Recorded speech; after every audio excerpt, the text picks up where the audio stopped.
And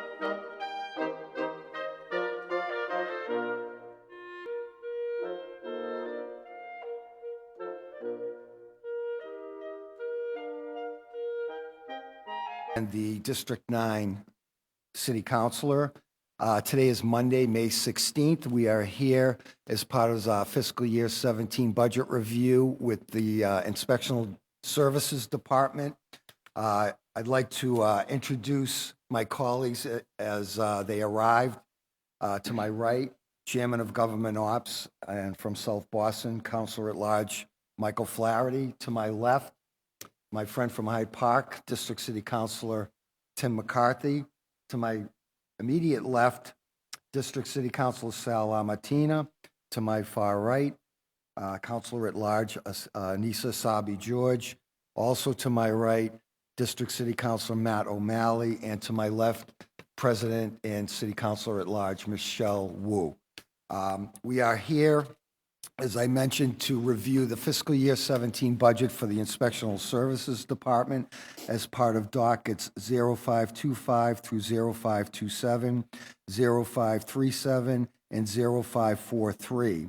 Orders for fiscal year 17 operating budget, including annual appropriation and tax order, annual appropriation for the school department, appropriation for other post-employment benefits, appropriation for certain park improvements, and appropriation for certain bridge projects. Also dockets 0528 through 0532, 0538 through 0542. Orders for the fiscal year 17 capital budget, including loan orders and appropriation amending previous loan orders and lease and purchase agreements. I'd like to remind folks that this is a public hearing.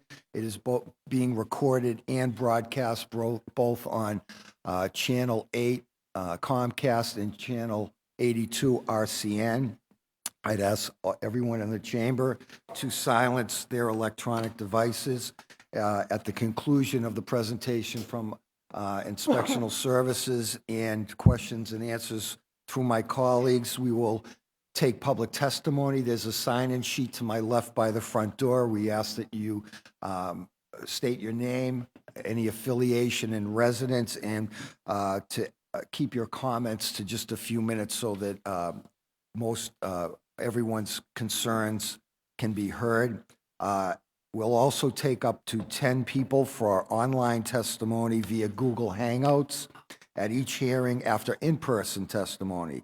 The link to sign up for online testimony is boston.gov/citycouncil/google.asp.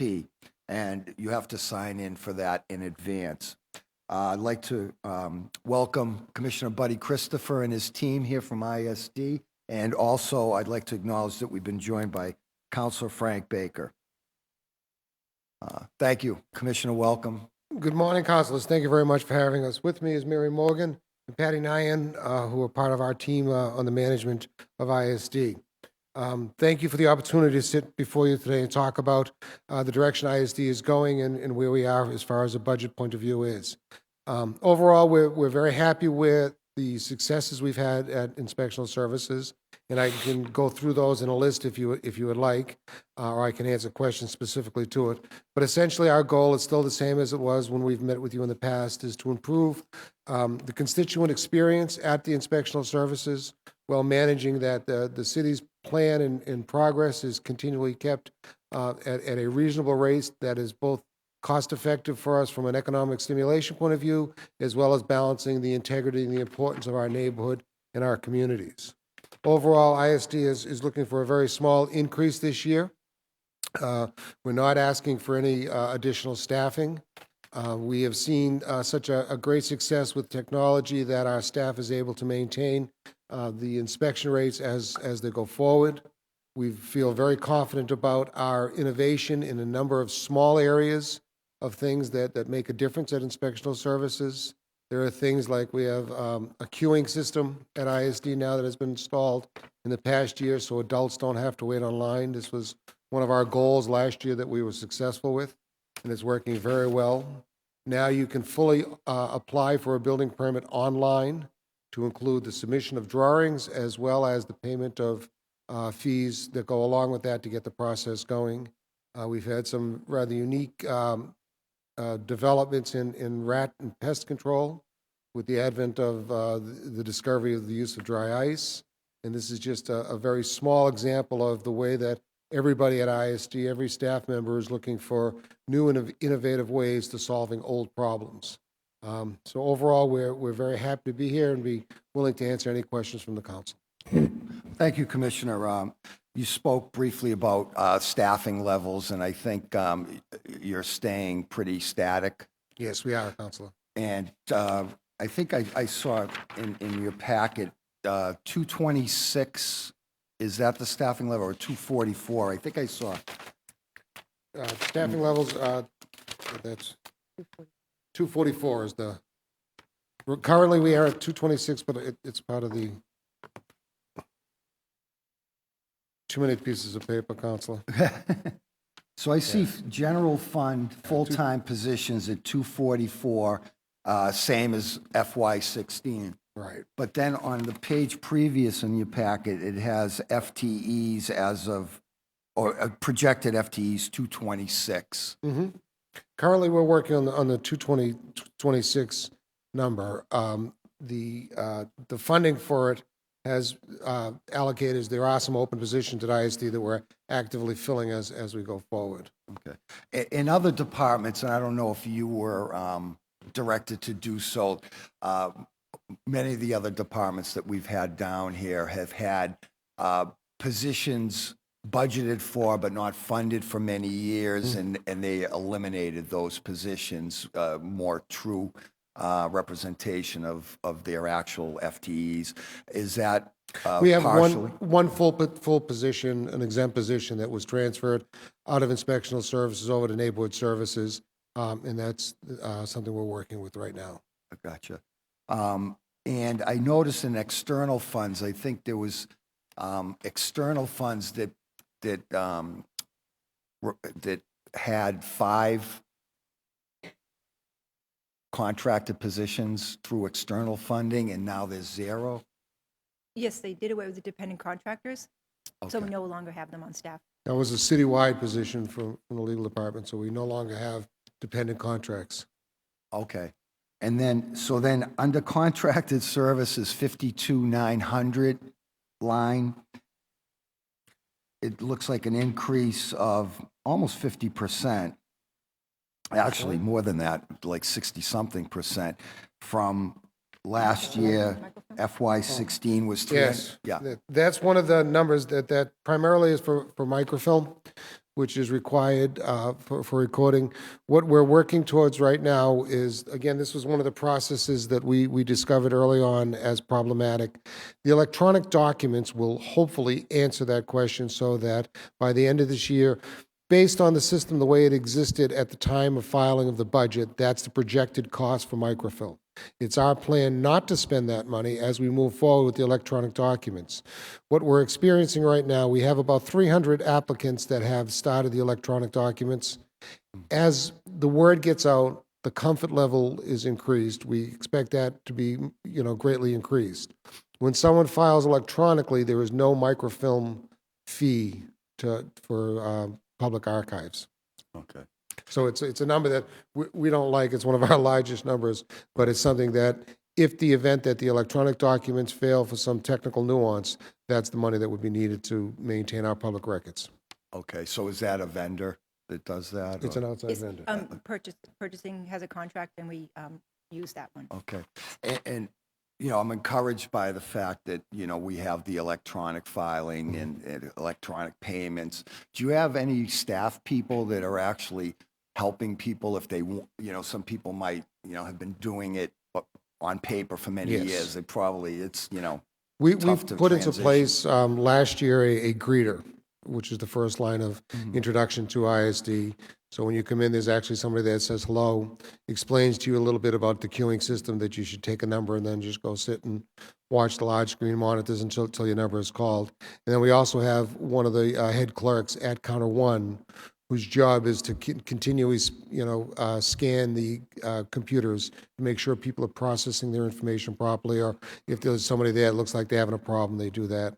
Overall, the general attitude at ISD for all of the staff is really one now of discussion rather than ignoring. In years past, that was one of the complaints that we had heard.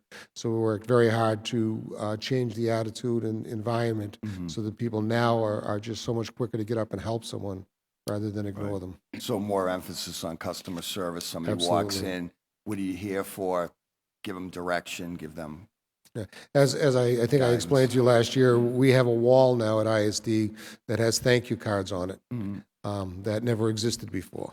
So we actually do get quite a bit of mail that just tells people to thank us, as well as we get a lot of personal compliments on different inspectors, whether they're internal or external.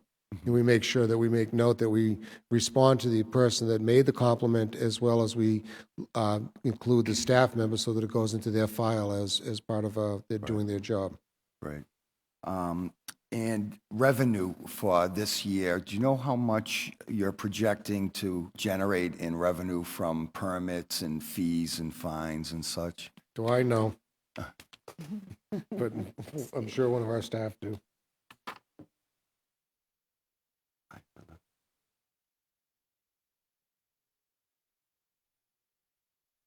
$48 million for this fiscal year, we're projecting. Okay. Am I right that I recall about a $54 million projection for the current year that we're in? I'd have to look at the revenue line from OBM, but I'm projecting $48 million Okay. for ISD based on what we've brought in so far this year. Last year, we had a real uptick in building permits, and this year we're down a little bit, but we're actually building all of those buildings now. Right. So there does seem to be, a dip, drop-off a dip in the numbers, but it really does not affect the progress that the city is experiencing. So offline, maybe you could provide me what you projected and where you're actually at for this current fiscal year. That would be great. Yes. And let me recognize that we've been joined by Councilor at Large Ayanna Presley, as well as District City Councilor Andrea Campbell. Chair recognizes Councilor Michael Flaherty. Thank you. Building permits are down a little bit. Is any rationale behind that? No, not really. The overall size of the projects is getting bigger, so the actual dollar value for construction is going up a little bit. But we see a real steady and consistent growth projecting out for at least the next 3 years. Because the flow at the Zoning Board of Appeals has not slowed down. It has not at slowed all. down. To that point, one of the focal points of your tenure, at least coming out of the gate, was to sort of streamline the permitting process. And I thought at one point you talked about maybe an executive committee with D&D and BRA and BFD. Is that something that That is still in very place? much in the works. Okay. It's a very technical thing to work out and to get to commitment, but we have really maintained a very good flow with the ancillary approvals. As you know, the floodplain have changed so that there is an additional review that has to take place, and we're working much closer with the environmental department on the landmarks portion of the historical. So the information is being transferred through online systems now, so the information is transferring a lot better. And one of the things that we did that you'll see the difference between we had part-time law students. That was part of our dependent contractors. We've eliminated that, and we have a full-time attorney now working at ISD, so that all the zoning opinions are happening much faster. We've redefined the process of where zoning lives. It all lives in our legal department now, so that there is a single point of response, and the acceleration rate of the approval letters is really exponential, so that we're going at a very, very comfortable clip now. Right. And I have to say that Jill Cox and her team over there, they do a great job in terms of the customer service side of the house. People coming in, either not knowing what to do or where to start, or even those that are very familiar with the process. Jill and her team over there seem to do a great job of just Yeah, getting that the department process. actually sets a very nice tone in the department, because they're always the first to decorate for holidays, and that has such a different attitude about the entire department. And I can say that that's not how it used to be, so it's just very encouraging. Talk a little bit about, and you know, as Chair of Government Ops, we did a couple creative things last year with code enforcement moving over to Public Works and animal control moving into ISD. Maybe just a quick 30-second status Sure. update, how both of those are working. Code enforcement really does belong in Public Works. We have a very close relationship with them so that we can stay involved with things. But working with Commissioner Denny is a real pleasure because we have a real hand-in-glove relationship moving forward with things. We've seen animal care take a tremendous step forward. We have a new director, Amanda, who's in the gallery today, who has taken a real leadership role in what's going on over there. We have redefined staff hours. We've allowed the animal offices to go to a 4-day work week, which gives us greater control to deal with shifts in coverage so that staff can make sure that we provide the constituent services that are needed. The management policies are all in place. Amanda has written all of the policies that never existed before. One of the policies we get asked about a lot is adoption, and we're working with that now. That's a very tricky element. But Amanda has written, I believe, over 22 policies so that for the first time, animal care actually has a procedure on how to deal with things. And so that's been very encouraging as we move forward. And then just shifting to some inspections, so auto repair inspections. So you have the weights and measures division, but you Yes. also now go into auto mechanic repair places and do inspections there as well. We have two inspectors that are dedicated to auto body. And they've been there for a while, and they have a very specialized skill set because of the things that they have to understand that the average person won't understand about auto repair. So they're in there. Weights and measures, we have a new assistant commissioner in weights and measures, and she's done a tremendous job at accelerating the inspection process of information. We've been very proactive, as I'm sure you're aware, on some of the more isolated but extreme cases that we're not taking a wait-and-see attitude on, that we're being very proactive, and if we think it's in the public interest to close an establishment, we're going to do it. We're not going to hesitate. By the same token, if we have a way to keep a business open, we had the restaurant on Newbury Street this past week, on Friday, that had a measles situation that we had shut them down, but we worked diligently for 24 hours to get them open so that they only lost one business day, and there was no real threat to public health, but there was a concern about the measles, and we made sure that the documentation and inoculation of all the staff were dealt with. Because we do home auto repair, how come we don't do, say, the hair and nail salon? I know that the state does it, but they also do auto repair inspections. So is there a reason why we don't also inspect I can't hair and answer nail that, salons? Counselor. The way that we look at nail salons and massage parlors is they're licensed by the state. We do review the building and the occupation so to make sure that egress and situations are dealt with. I've dealt with a number of your colleagues over the past 2 years trying to regulate this with a little more zealous. We haven't had tremendous success, to be honest, but we're not giving up on it. Yeah, and happy to work with you on that. I think that's necessary as well. And then just finally, just a shout out to your rodent control. With the increase in development and opportunities, there's also an uptick with respect to the Well, it's Norwegian funny. rat. We've done an analysis. We've gone back to 2012. 2013 was a banner year for rodents. It was the highest report of infestations across the city. It has actually dropped down a little bit, not tremendously, but a little bit. We've seen a small uptick in this year, but I attribute that to 311. Right now, it's so much easier to get a complaint into us. And the thing that is a little misleading in our reports is that we get a rodent report. Doesn't necessarily mean there's a rodent, but someone assumes that there is. We automatically respond to it as if it were. But we see right now that we're moving ahead in a very positive way. As I say, that we're trying to be as creative as we possibly can to be environmentally friendly, to be conscious of the fact that, there are children and animals that also could be impacted by some of our extermination processes. But as long as we keep looking to the positive and, dealing with the universities who are the great thinkers and implementing their ideas into a very practical approach to it.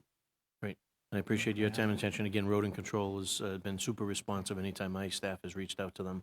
And, it's obviously it's a difficult and tricky thing. It's sometimes you'll see in a commercial establishment, they're also, they rear their heads in parks and playgrounds and in people's backyards. So, and when they burrow, it's a challenge. It's, for I give that staff unbelievable credit because I've gone with them on a couple of occasions, and it's not something that I really would love to do regularly. But their courage and their tenacity on completing those tasks is really exemplary of a city worker. Thank you, Commissioner, and thank you to your team. Thank you, Mr. Chair. Thank you. Councilor McCarthy. Thank you. Thank you very much, Mr. Chair, and welcome, Commissioner and team. I'll start out with the thanks. Jill Cock, John Meany have been phenomenal, and of course, I tell you all the time, Colleen Kennedy's the best.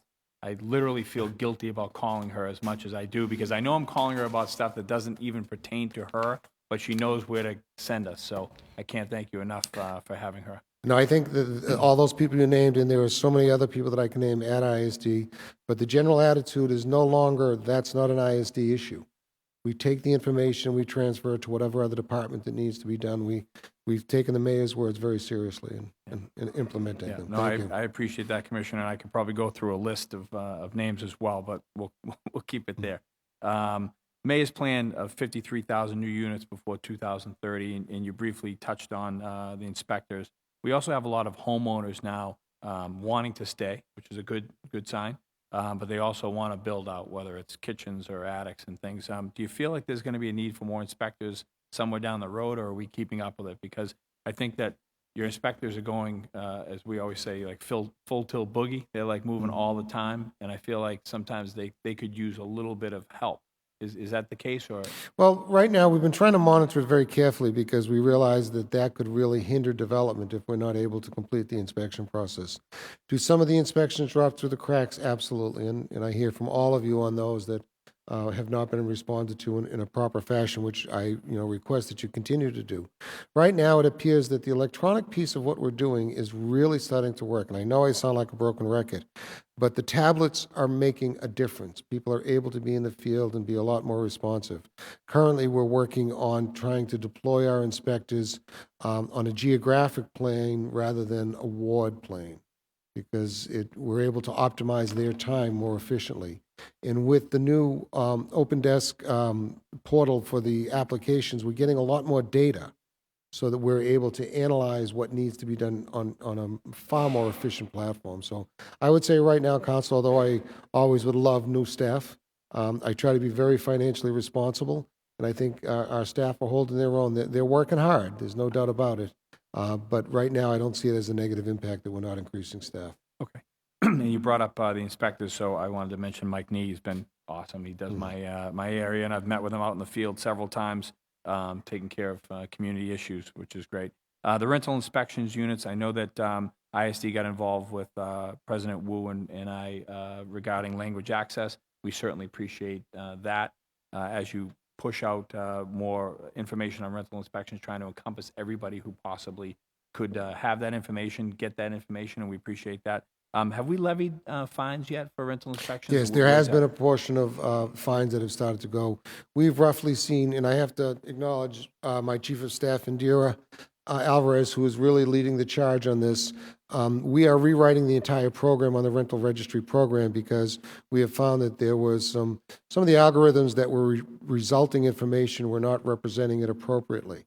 But the rental registry is really working very, very effectively. In 3 years, we've been roughly to 106 properties. We're finding that there's more and more out there than we're aware of. The housing units is now in a campaign where you'll start seeing it in your local newspapers, but you'll also see us showing up at church groups, at picnics, anywhere that the people who are not connected electronically, we can talk to about what the rental registry means and how it's happening going forward. We're out there to try to get the word out there. But I think overall, the program is really coming into its own because we've settled it out. We do have some rental registry ordinance revisions we're going to be presenting to you in the next week or two so that we think we can become more efficient about our inspection process so that we can optimize some of the issues that are important to some of the councilors, like student housing. We're trying to identify that. With this body's support, we've actually defined student housing. We've defined a bedroom. We've defined occupant loads. So we've addressed some of the problems that we've had in the past with wasting, it was hours and hours of inspector time to try to gain access to a building that we couldn't gain access. So we've devised an approach to this now where, based on information received to us from the rental registry, information that exists in assessing, we're going to be automatically firing off violations pre-inspection. And if there's a violation, the resolution to the violation is an inspection, which is the ultimate goal of what we've wanted to do from the beginning. So I really got to applaud the rental registry team under Indira, because they've come up with a very creative way of solving a problem that we couldn't address before. Okay, thank you. My last question would be on animal control. I know it's now under your department. Where are we now? Where are we going? I know that there's been some speed bumps in the past, so how are we doing? Well, we're doing good. Amanda and I arm wrestle daily about where it should go and what we need to do and keep things moving forward. But I feel we are getting far more efficient. We're trying to build a budget. We've only had them for a year, so we're not really sure financially where things are. So we're trying very hard to manage overtime, which was one of the biggest expenditures. But what we've done is, as I say, we've altered the schedules and the shifts. So we've really optimized the use of our staff. By having policies in place now, there's no longer questions about how animal officers in the field should work. We've actually taken one of the animal officer positions and transferred it into an attendance position so that we can staff that properly. We've just finished a facilities plan for one of the buildings on Magazine Street, which over the next year, it's my hope to renovate that building so that we bring the shelter actually that much closer to 1010 Mass Ave, which will geographically put it in the middle of the city so that our response times are reduced, and we, again, more efficiently using every resource in the city. The Magazine Street, is that the old, where the youth fund used to be? It's and they're still in there right now. We've just finished a study that is actually pretty encouraging, that building, pretty much in its shape, we can achieve all the goals that are going on right now at the existing shelter. Yeah, been in there many times. Thanks, Commissioner. Thank you. We've been joined by Councilor Tito Jackson. The chair recognizes Councilor LaMattina. Thank you, Mr. Chairman. Welcome, Commissioner, and your staff. Thank you, Councilor. Again, I want to commend you for always responding to me via your cell phone. Thank you and your staff. Do a great job. I just want to go back to the rodents issue because there's definitely been an increase in rodent activities in my district. But you mentioned that you're doing something new with dry ice. Yeah. Can you talk a little about that and what that entails? This started over a coffee conversation where one of our staff had talked to an extermination company, and they were talking about the way universities handled a lot of their lab animals and putting them down, which was to use dry ice. Now, we talked about it at first, literally, it was a tongue-in-cheek thing. We wondered, would it work? So basically, the theory is in a confined space, you take dry ice and you pack the environment. As the off gases are produced, it's carbon dioxide. It puts the rodent to sleep, eventually kills it, and it kills it below grade. Below grade. Below grade, because the only places we use it are in burrows. We don't use it in open air environments because the concentrations of the gas are not extreme enough to cause the effect we want. But in burrows, they work. So about 8 weeks ago, we said, let's give it a shot. And so we went over to the public gardens. There's a particular bush that we knew had a terrible rodent problem. It had 12 exit points out of its burrow, and we packed them all with dry ice. We did it at 3 o'clock in the morning, and we stepped back and watched. And it was really interesting because as it off gases, the smoke comes out, and we found out there was a burrow that we hadn't filled. So it showed us where the final burrow was. We filled that. We left an inspector there for the day, just to make sure that there was no issues.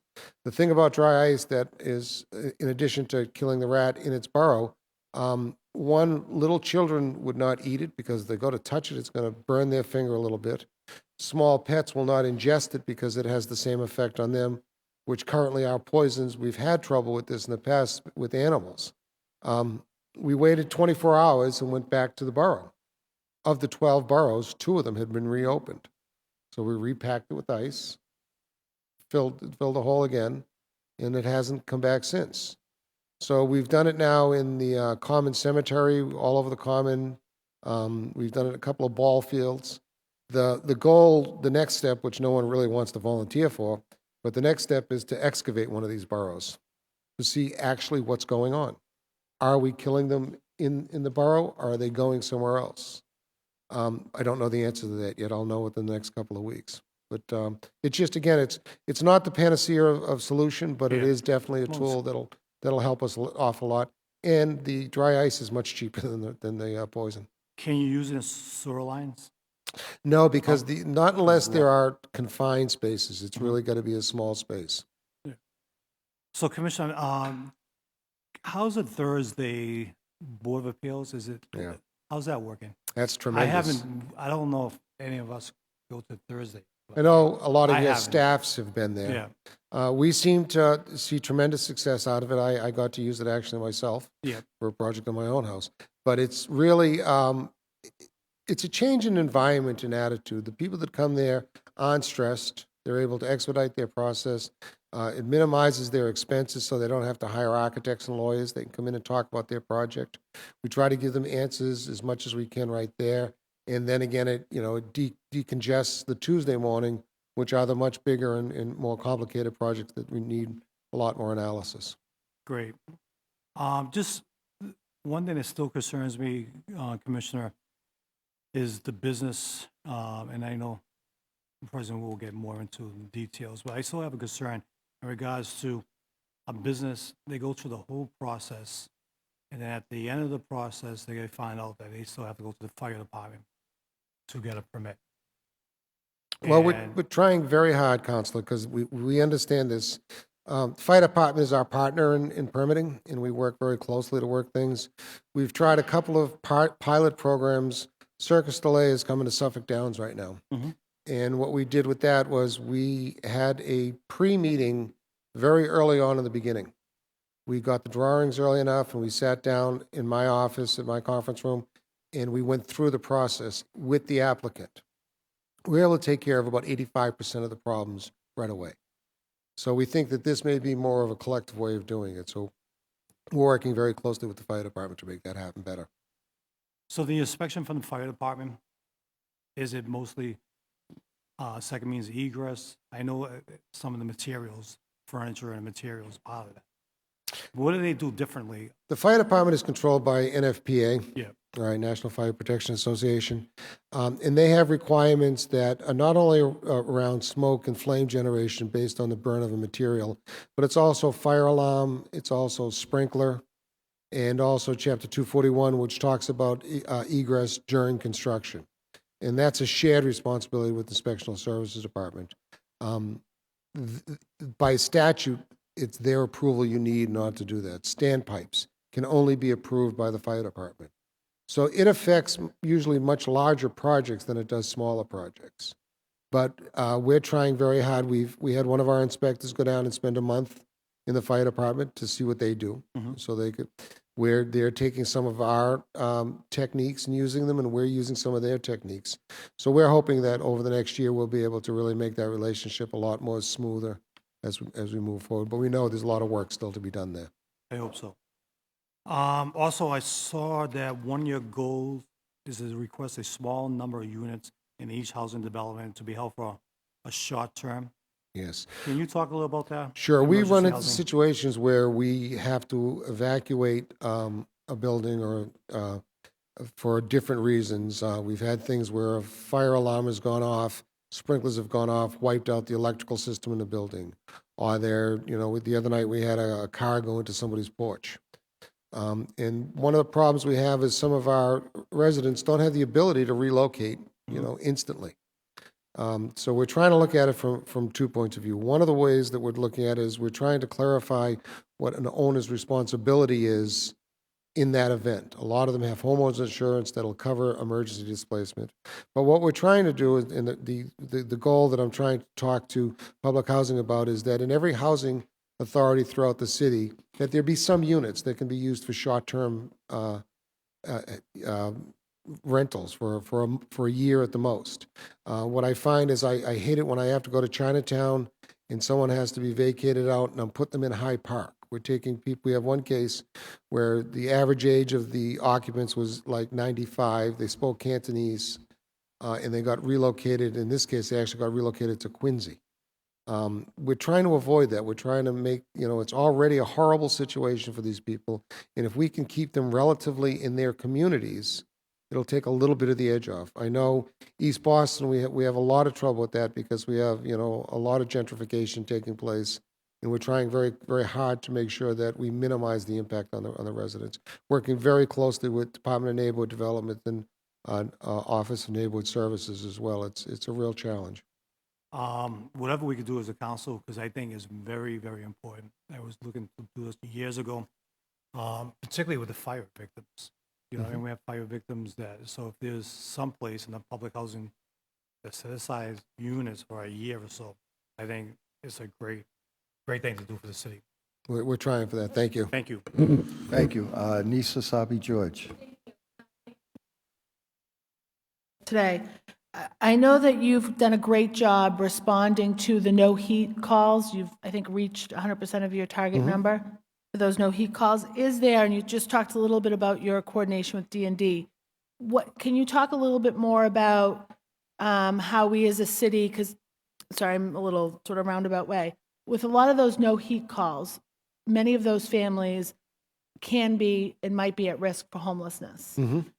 Is there a coordinated effort between ISD and those no heat calls and the relationship maybe with the Office of Housing Stability? Not so much with housing stability yet, but very closely with D&D, because D&D does have a few funding programs that are either total grants or low-interest loans that can be implemented in helping some of these people that are on a very low budget. One of the main things that we're doing right now is we have a monthly meeting of landlords. This started with the student housing, but it's really turned into quite an informational exchange to avail the information that the city has to these landlords now. Some of the landlords are big and deep pockets and it doesn't affect them, but there are a number of landlords that are, they own a 2-family or they own a 3-family and they're hanging on by a thread. There are grants that can help them be proactive in repairing things rather than being reactive. We find when you go into a reactive mode, if a water line breaks or you have, a structural failure, the cost is exponentially higher than if you had done it in a proactive way. So we're trying to deal with education and really, public partnership with a lot of these landlords. One of my concerns as chair of the Homelessness, Mental Health, and Recovery Committee is that we're working in a very deliberate way to keep people in their homes, keep people in their rental apartments so that they don't become homeless. And I think that your office probably gets many of the calls, whether it's, for tenants that are living in substandard conditions, but it's the only place that they can afford or that they can be at and live in.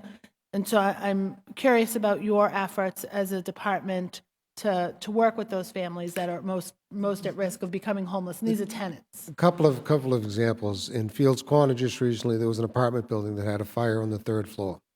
The immediate impulse was to vacate the entire building.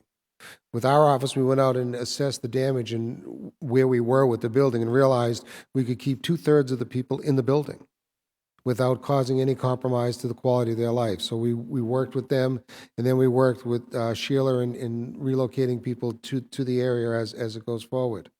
By the same token, we have other landlords that have a lot more issues going on, and we work very hard to proactively relocate people when they're living in lousy conditions before we go in and do any action. As you know, Councilor, we've been very proactive about going after people.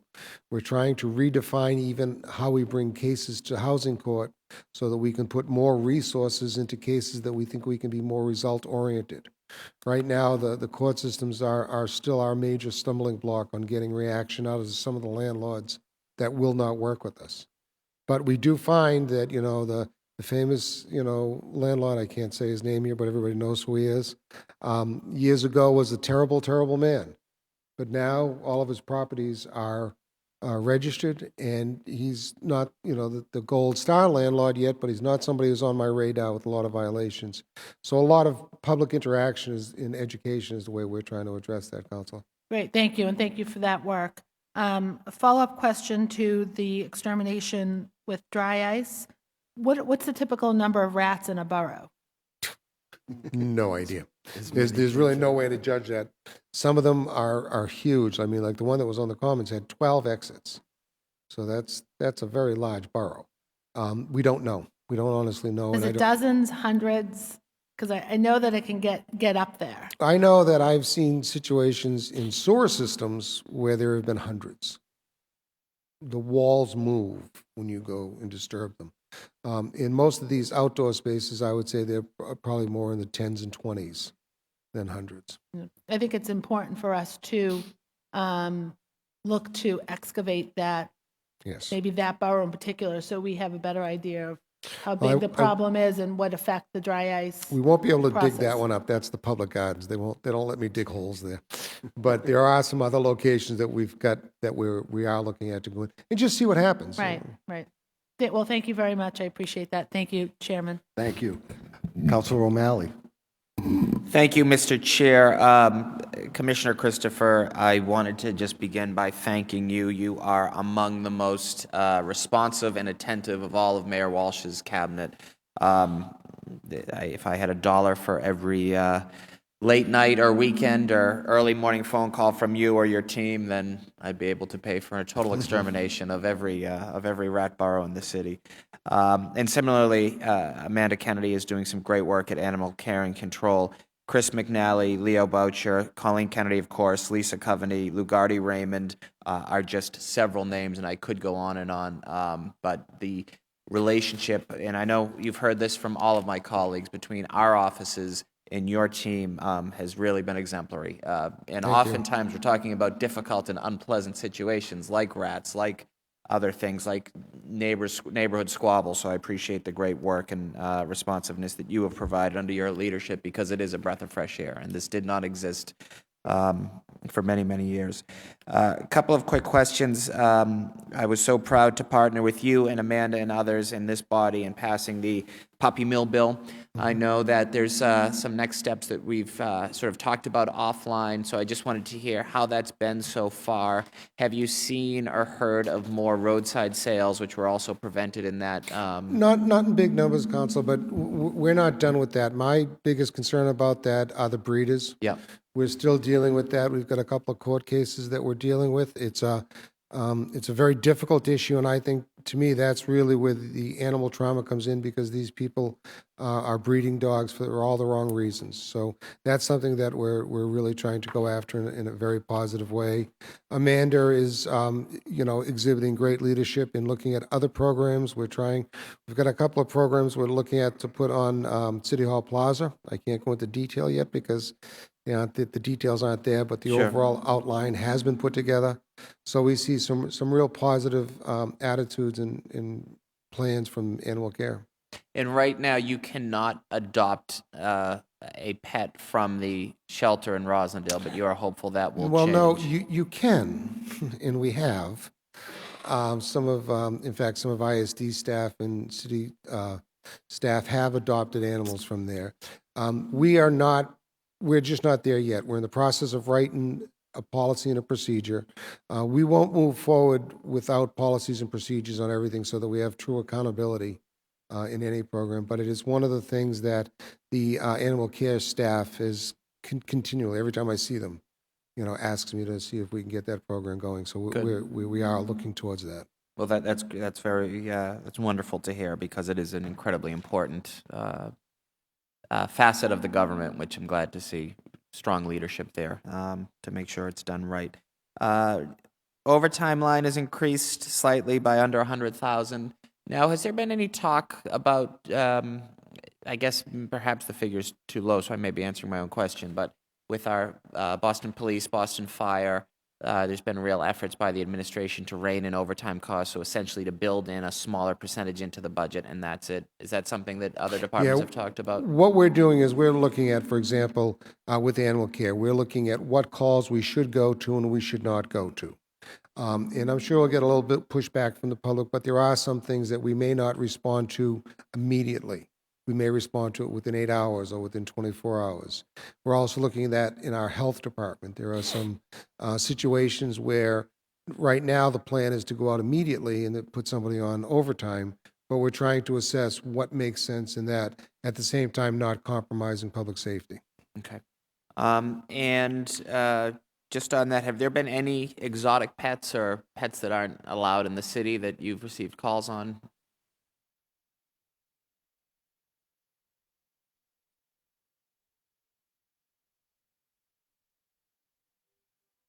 Okay. Could you repeat Yeah. that? We had some reptiles that were exotic. And I know last year we did have a residence that had 40 tropical birds. Wow. I don't know if I told you about that, but we got a call from the police because there was a domestic issue. Then we got there and there were 40 birds flying around the apartment, uncaged completely, and there was droppings everywhere. And there were Okay. children, so and we had to capture, bring to the shelter, feed, take care of, and then return back to the owner once they got things worked out. So and someone is able to have that number of Well, birds? there's if, no law that says you cannot have it. interesting. There is a certain level of logic we hope people apply, which is not always the case, but we try to assist them with a little bit of guidance. Yeah, interesting. Okay, thank you. Moving on, I was proud to have played a role with many of my colleagues here in passing the rental inspection ordinance several years ago with Mayor Menino and your predecessor. It seems that the number of inspections have gone up considerably. What percent, do you know the percentage of I don't know. apartments that are online? I don't think we have the actual numbers because we're constantly working Sure. with moving forward. And again, some of it is looking at definitions and how do we achieve success without compromising? And we've been able to do that. Indira's team has really put together a tremendous effort in defining the criteria about how units go. Large-scale units can have more units inspected and online than smaller scale. Sure. We've And that was always the idea. Yes. That's the prioritization. But are we at 80% compliance, 85? No, we've been into 106 units in 3 years, and we estimate, and it's a very gross estimate of 160,000 units Okay. that are there, and we're at 106. So we're going in the right direction. It's not the success level that we want to be at yet. But the percentage of those that have at least registered, not necessarily the inspection piece. Right. I know we were above 80% about a year or so ago, Right. so Well, north of that, if I you're would assume. comparing the amount of successful registrations versus successful inspections versus the registrations, which is different than the total number of units. gotcha. This is rental registry. It's all about understanding what metrics you're actually trying to look at. Yes, I think we're doing, we have a very good success rate at that. We have some technical problems that we're dealing with. The online system is still very cumbersome, where we're trying to cull that down to make that a little more realistic. But the other thing that we've done is, like, Indira has put into place inspections. They're no longer optional when we see them. This is when the inspection will take place, and we tell you. And we've seen a tremendous success rate in that. People are a lot more responsive. We tried to be a little more human about it, but we find being a little more authoritarian about it gets us better results. Good. Thank you for that. Now, you had mentioned, Councilor Flaherty asked about the auto body inspections, and then I think he asked, or perhaps you talked about nail salons. It just so happened I was at a school fundraiser on Saturday night. A woman who owns a salon said, I was just hit with this $100 fee for nail salons in addition to the state. That she thought this was city. Was she mistaken? I don't know what that would be unless she didn't have a legal occupancy. She had to go through the Board of Appeals. I don't That know. may be. I'll follow up. Get me I the- may follow up with you Get me offline the on address. that. We'll, Okay. we'll figure it out. Thank you. The foreclosure fund has gone down. Are we seeing different trends? And this may be a Sheila Dillon question, but can you talk a little bit about No, the we foreclosure own the fund? foreclosure responsibility. We actually see foreclosures going down. There are less of them than there have been in the past. And we do see actually an uptick, and they have to pay $100 a year registration fee, and we see that's been being handled much better. Who pays that $100 a year? Is it the bank? The designated owner. Okay. So you can be foreclosed through private funding or through a bank. Okay. Most times it's banks. Okay. Great. Well, thank you again for your great work and to your team for always being there for us when we have these myriad questions. Appreciate it. Thank you, Mr. Chairman. Thank you. Thank you. Counselor Wu. Afternoon. Good afternoon. Just afternoon, everyone. I want to echo all of the praise I hear so often from business owners and applicants about just the remarkable treatment they've gotten and constituent services, customer service philosophy. So really excited and want to kind of use my time to review the things that I've asked about every year and give you the opportunity to brag about the things that have been accomplished off of the list. So I saw in the accomplishments that online payment is possible now too. Yes. So no longer having to go to the cashiers by 3:45. No, you literally can sit in your home, and if you have electronic drawings, which 85% of our constituents do, you can do everything online now, right through the new portal. We thank Do It. We partnered very nicely with them. ISD staff is really acclimated very well to this, so it's one of the things I promised the mayor. I was a year late in giving it to him, but we ended up giving it to him. So, I'm So very happy. are there any forms or steps that someone does have to come in person, can only do in person now? Well, there in some cases, depending upon how it goes, some contractors still have to. If they supply us everything in the form of PDFs, all the requirements, they can do it all online. Great. You know, very rarely is there a separate thing that requires a physical presence now. But people just aren't there yet, and quite honestly, they don't trust us yet. Okay, got it. And then in terms, I know some of the permits or licenses are now being taken care of administratively. Groundwater, for example, which had been a huge delay in the approval process. Takeout licenses also now. I saw there's Restaurants. some- Let me talk about restaurants. I love talking about restaurants. We've made so many changes. And we're going to be coming out with actually an announcement about restaurants because we are going to be implementing the rating system, the ABC rating system. But along with that, we've worked with licensure, Christine's group, to take care of some things that just didn't make sense to us. The takeout license was by far the biggest one. Working with the late night task force, you no longer have to buy a roll to sit and have a glass of wine in a patio. I'm sure there was a good intention to that. I don't share it though, so we made sure that went away. We are looking at the whole idea of how occupancy is defined in restaurants because there are orders of magnitude that require a police officer to make a judgment about the occupancy. So we're trying to deal with that in a way that makes absolute, the most sense. But one of the biggest things that we've done is every year a restaurant has to get a new certificate of inspection. And in the past, again, it was one of these things, we looked at it and said, why? You would come, you would pay your fee, then it was incumbent on the restaurant person to schedule an inspection. That made no sense to me, so we don't do it that way anymore. Once you pay your fee, then the restaurant CIO is automatically inspected through our process online. So we're seeing a lot of good things with restaurants. We're trying very hard to work with them. We've got some new interesting things coming up. We have a cat cafe that may actually become real.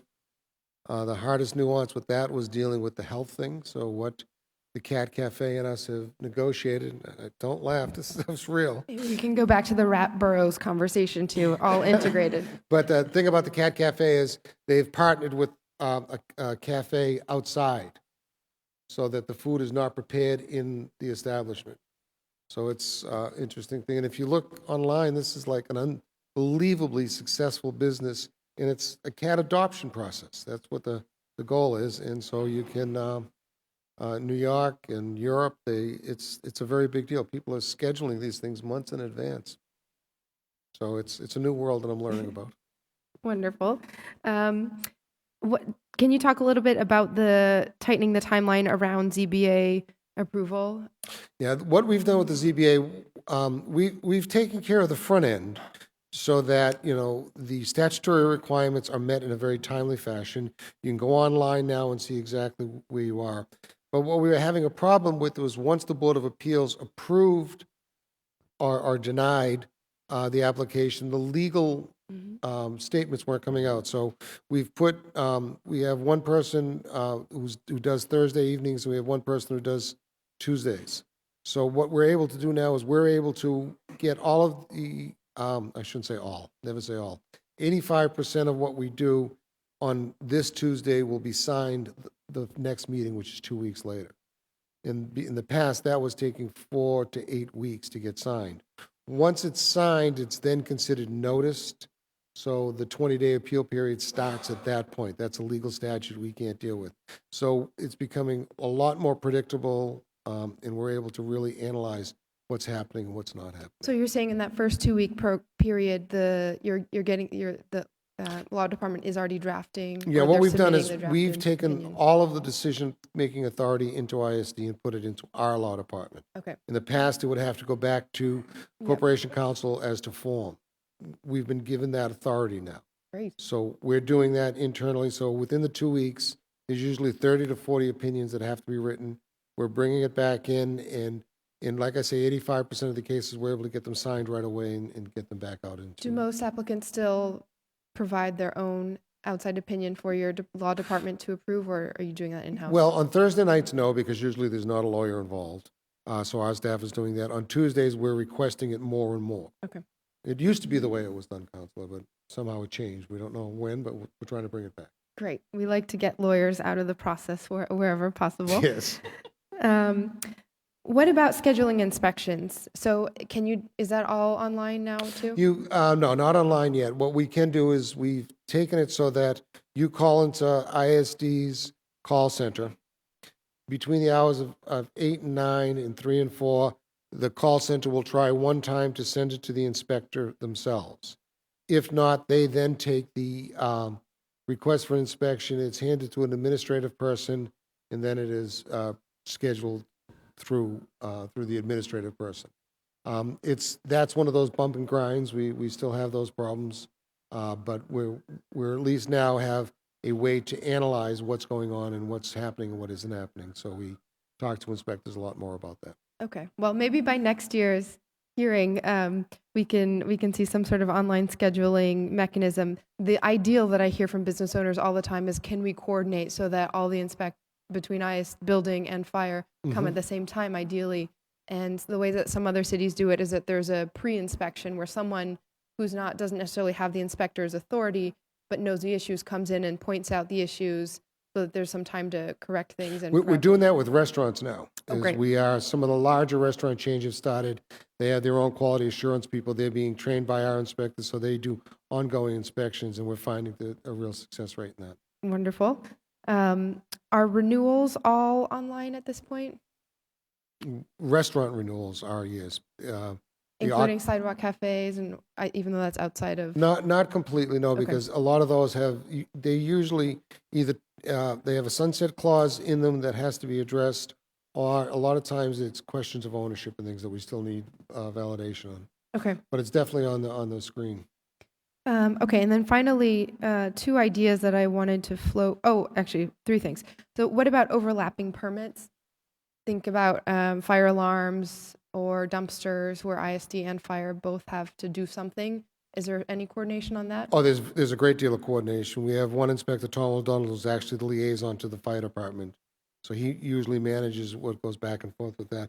Unfortunately, the cases you hear about are a small percentage, but they're a very loud percentage.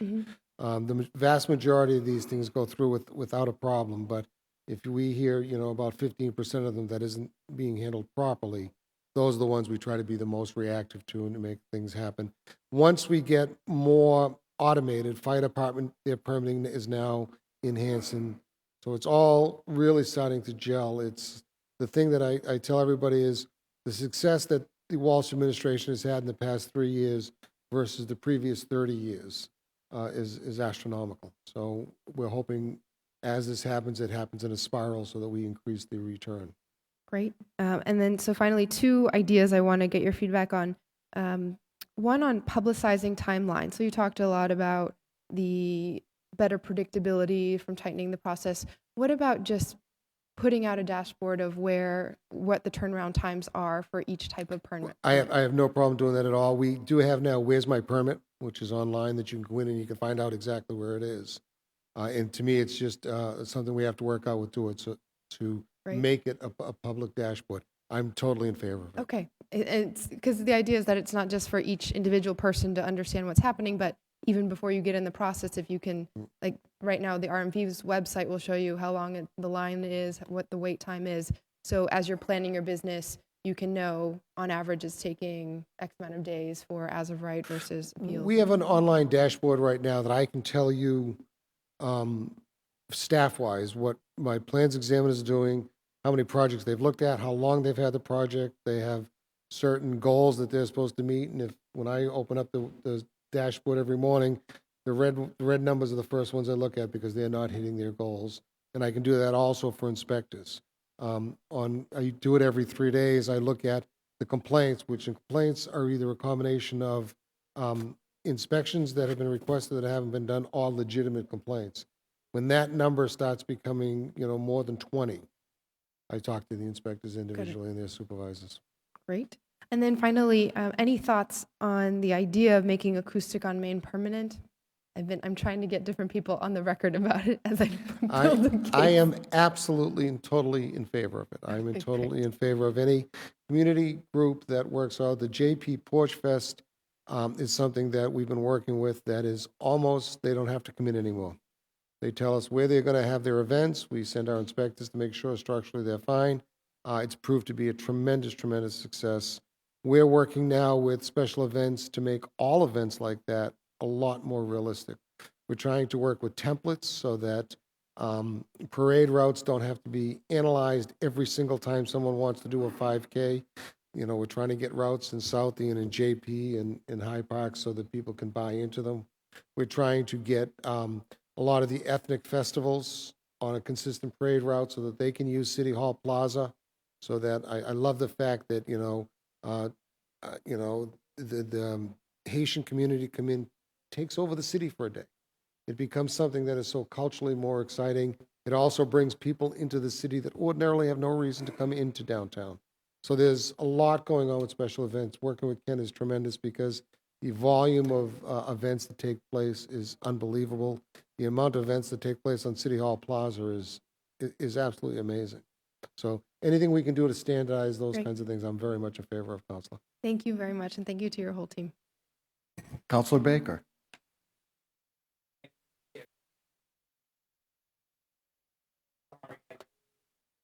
Can we talk a little bit about, and if you talked about this, buddy, already, I apologize, the rental inspections, did you already talk about it? Councilor, please, I want you to walk out of here comfortable with where we're going. Can you just give me some numbers on those? How many have we done this year? Councilor, if you wouldn't mind, I will send you the list. I don't have them with me right now. I didn't plan to get right into the actual numbers. Okay, that's but fine. But overall, I can say this, is that we are not hitting the mark that we had projected to. We're evaluating those remarks because I don't know that the real analytics was done in a way that made sense based on the physical ability to do inspections. So we're looking at what our numbers are. Our goal is to visit, we think there's 160,000.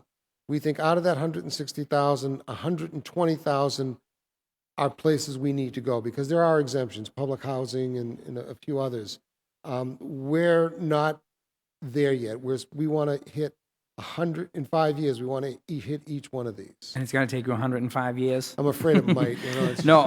As we keep building new units, it's become no. Yeah. So my feedback on that was, and I voted against that because I think physically it's just we can't do it. Mm-hmm. Although I was in favor of the rental registration, I do think if you have a rental property, we should just at least have a phone number for you, know who you are.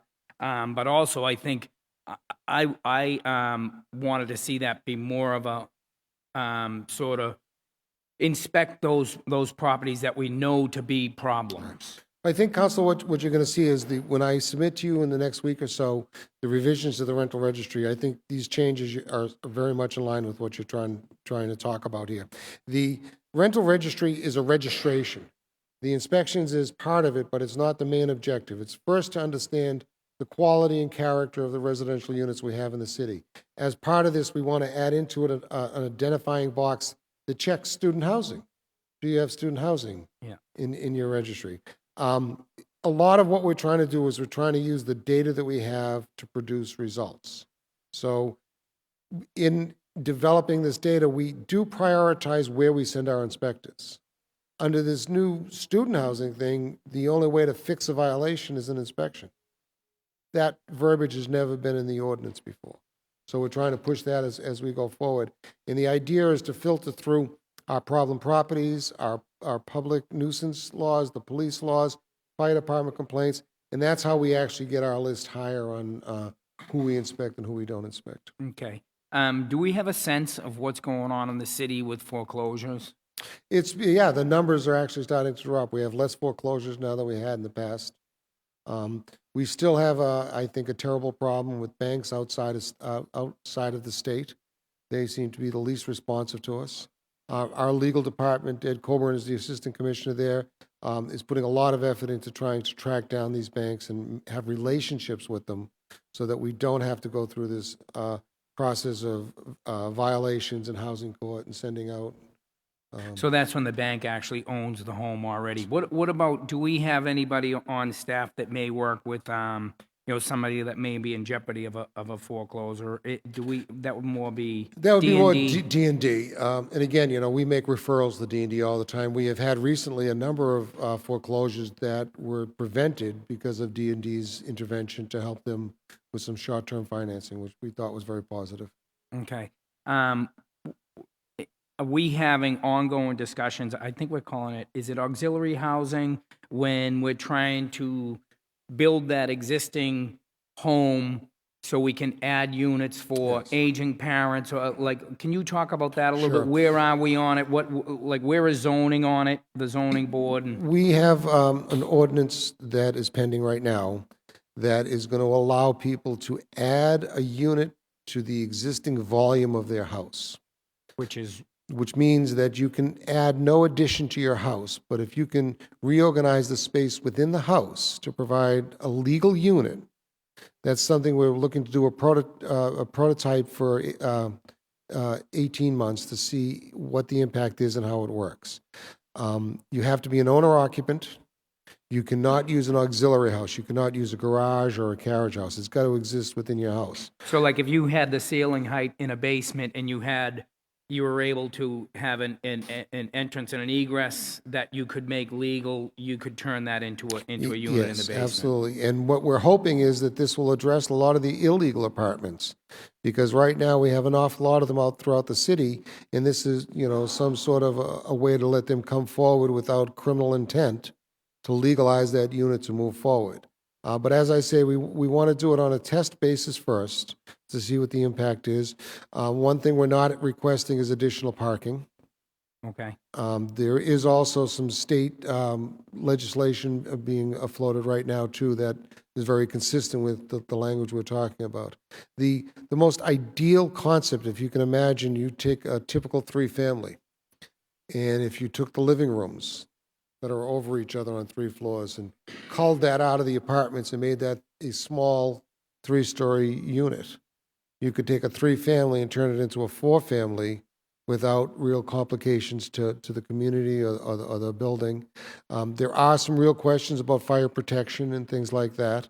We're trying to work those out now before it becomes an issue. But it is something we're definitely looking at, because there is a need to do this, and there is a way to optimize it so that we don't negatively impact neighborhoods.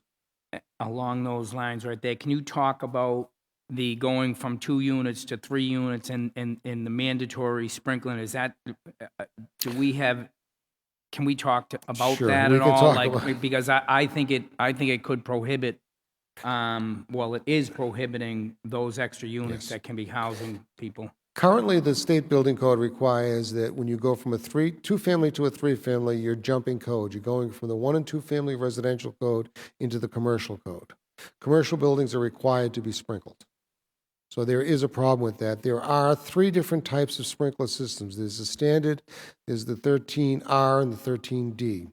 The 13D is a tank-type system, so that you put a tank into your basement, and that's how you feed the sprinkler system.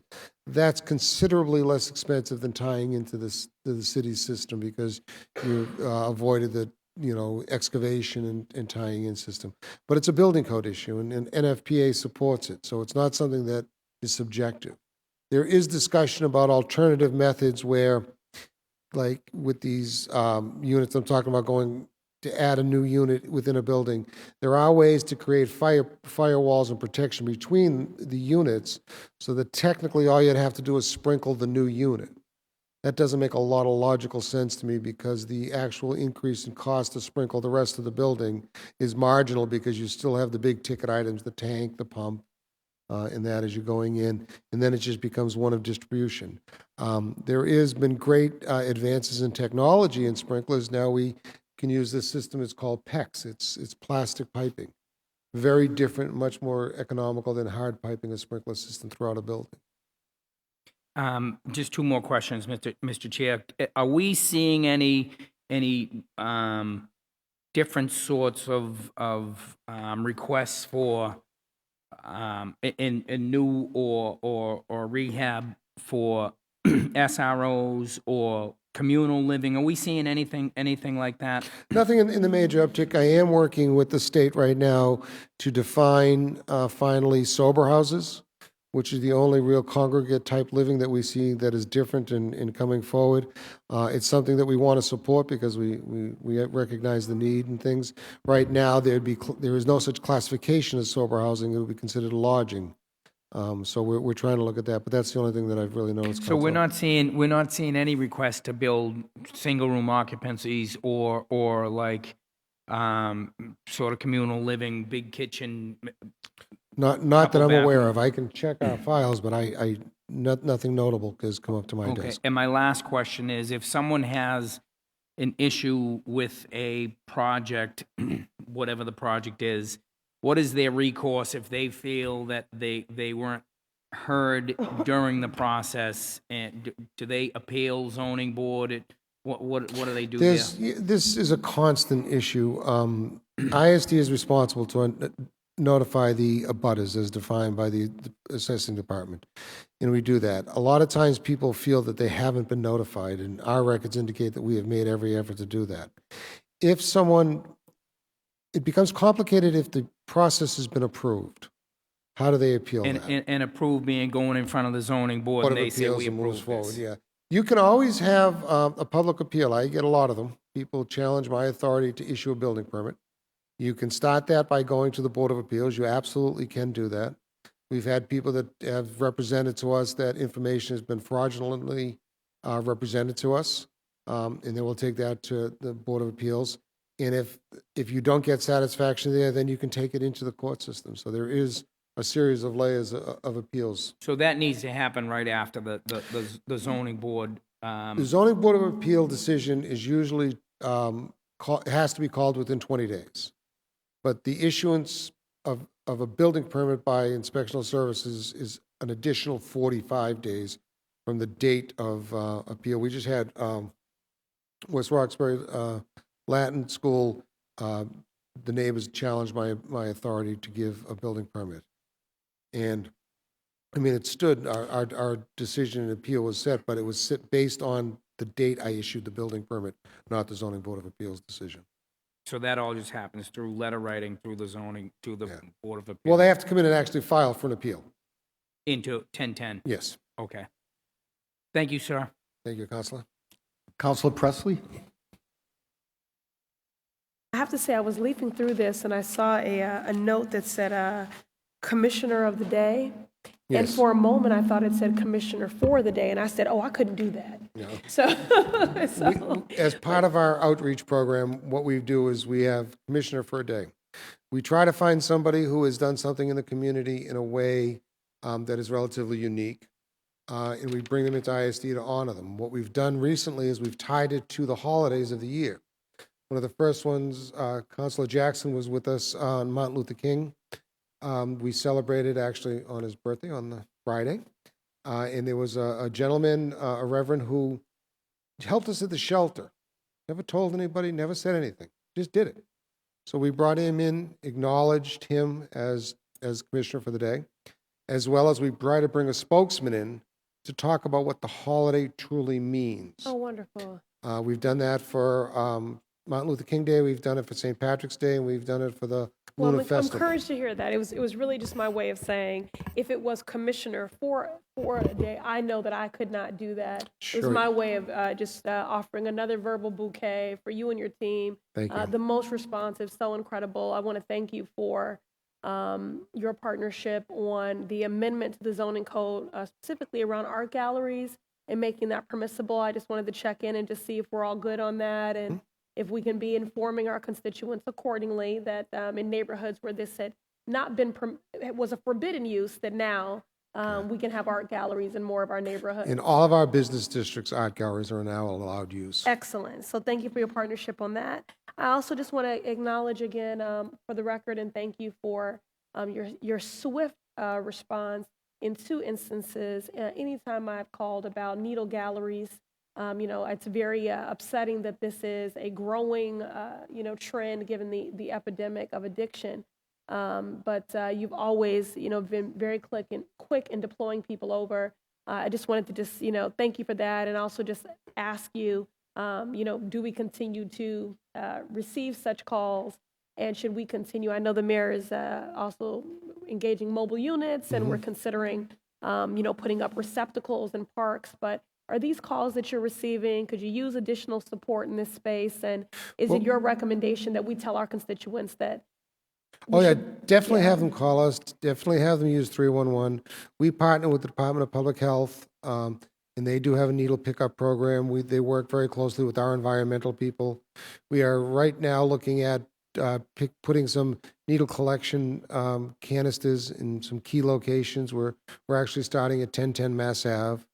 We have a real problem there, so we're putting 2 needle receivers there.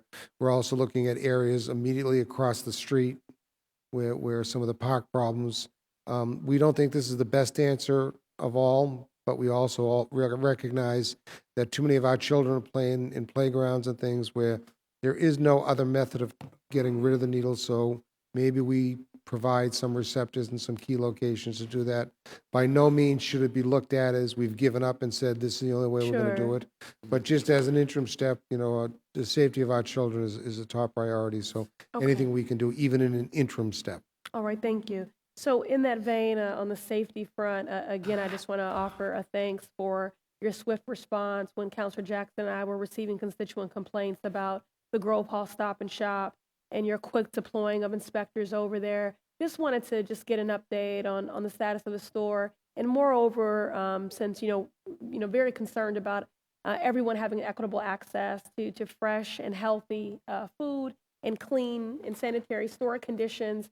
Should we be referring constituents to 311 in order to document and quantify such calls? Are you receiving calls in this space regularly? The answer is yes. 311 is definitely the avenue to follow because it becomes a recordable event that can be tracked and followed. It is always deferred over to us.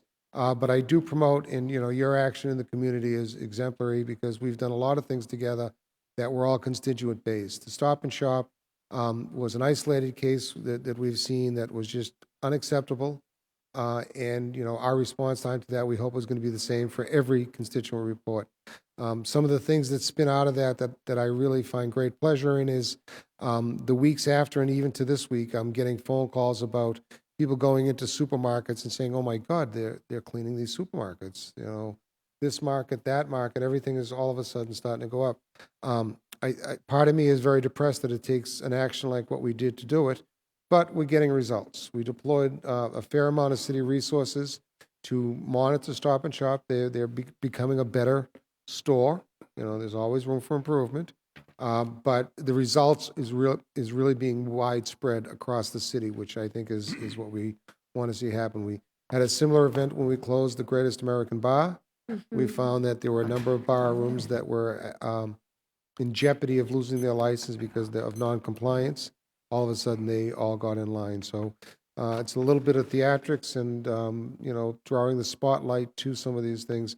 But it seems to have an effect. And I would just hope people would be a little more proactive on their own, not to have us come visit them and do it the right way. Excellent. But 311 by far has proved to us to be an unbelievable method of acquiring data and resolving issues. Great.